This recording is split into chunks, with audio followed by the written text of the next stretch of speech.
دنبالی حاجی وا سلام چطورید؟ خوش اومدید به همین ویدیو که الان داخلش من دارید میبینید شما. امروز متاسفانه حال خوبی ندارم و نمیتونم از ته وجودم ویدیو بگیرم. حاجی درک کنید الان اونی که این میکروفون رو داد دست ما، این سیستم رو داد دست ما، این خلاصه که اومدم اینو بگم که اومدیم بریم توی توییچ چیزایی پیدا کنیم مثل وای برید خلاصه مثل اینجور چیزایی که الان دارید میبینید و واقعا درک کردنشون سخته و ما بخوایم درک کنیم با هم دیگه میخوایم درک کنیم. پس حتما سابسکرایب کنید. سابسکرایب یادتون نره. سابسکرایب خیلی مهمه برای درک کردن. بعد حتما سابسکرایب کنید. یعنی اصلا نمیتونید درک کنید. اصلا اینجا کجاست؟ ما الان کجاییم؟ ها؟ سابسکرایب کنید و فهمید کجایید. خب توییچ ببین حاجی چه چیه دقیقه واسه؟ خب اوکی. حاجی این کانال خیلی چیز خفنی دارم روی توییچ میذاره. خیلی وقت نگاهش میکنم. الان سابسکرایبش کردم. از خیلی جالب بود. من توی یکی اکانتم نگاهش نمی‌کنم. یه اکانت هستیم که سابسکرایبش کردم. تو یکی چنلم نگاهش می‌کنم. اوکی. حمید گفت. ماشاءالله سامسایی. آفرین سامسایی. کونی اون پشت سر نمی‌ذاره. اوه چه بازی کوچریه این دیگه؟ آجی برگام. اگه شروعش اینجوریه پس پایانش چجوریه؟ ولی واقعا فشار داره، درکش میکنم. ریاکشن خاصی ندارم.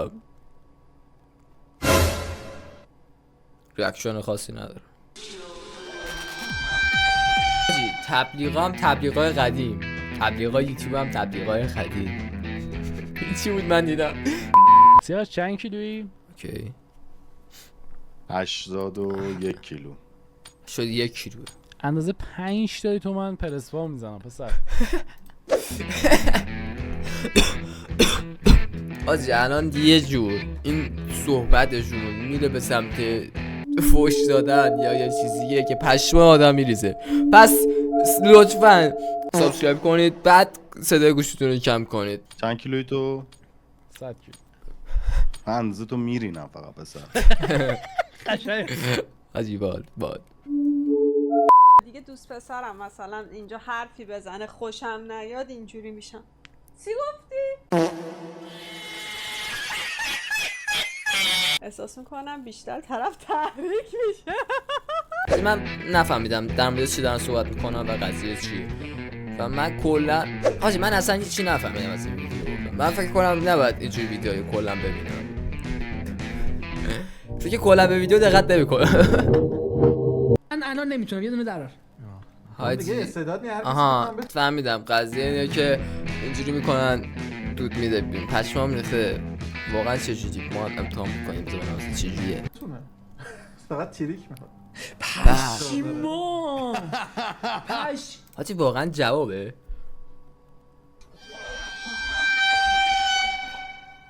نه جواب نیست. حجم کارو دیدی؟ حالا میخواد این بزن. حاجی واقعا یه دقیقه ریدم گفتم اگه میشه این همه بزنه. برید دنبالی حاجی وای اینجا داره چی میشه؟ اینجا داره چه میگذره؟ دوست ندارم ببینم.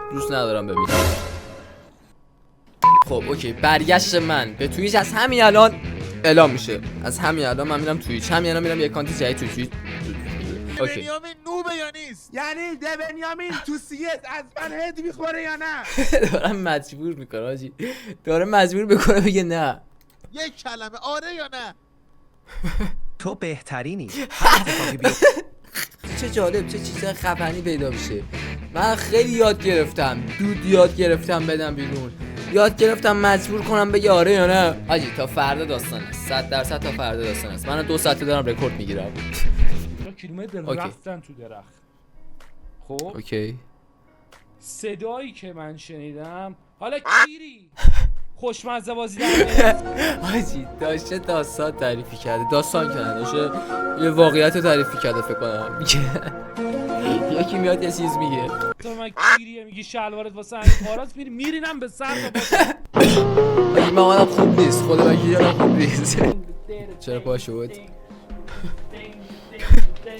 چی کار میکنه این فکر کنید اون حلقه است آج اینجا تا چش کار میکنه ویدیوهایی هستش که نباید بزنم روش و منم دیگه 3 ساعتی هست که دارم رکورد میگیرم و خسته شدم و شما هم تا الان سابسکرایب کردید دیگه. پس تا ویدیو بعدی خدا نگهدار. عشق منید. سابسکرایب لایک کامنت بکنید نکنید چی. خب اوکی اونجوری که توییتر دیدیم واقعا علاقه‌مند شدیم. خواستم علاقه‌مند بشم. هدف من از این ویدیو این بود که خوشبختانه علاقه‌مند شدم با این ویدیویی که دیدم و این چیزایی که دارم می‌بینم. 100% میریم داخل توییچ. از ویدیو بعد داخل توییچی. دمتون گرم که تا اینجا دیدید. عشق منید. حال ندارم سرم درد کنه. سابسکرایب لایک کامنت یادتون نره. خدا نگهدار.